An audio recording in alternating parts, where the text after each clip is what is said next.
Imaginez que la personne qui va évaluer ton dossier, c'est un boulot. Et donc, elle a une grille d'évaluation. 50% pour l'originalité, 30% pour la faisabilité, 20% pour la pertinence. Donc, quand il y a une question qui dit comment est-ce que vous pensez que ça va déclencher de nouveaux débouchés pour vous, tu racontes pas ce que tu as envie de raconter, tu réponds vraiment à la question, quoi. Et ben, les nouveaux débouchés pourraient être ceci, cela, parce qu'effectivement, en passant par-ci, par-là, enfin, d'être vraiment donner des billes.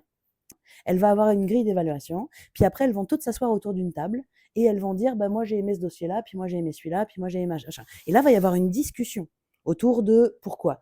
Et donc, toi, il faut que tu donnes à la personne qui se trouve qu'elle va défendre ton dossier, parce que c'est elle qui l'a eu, toutes les munitions dont elle a besoin pour convaincre le comité. Esatto.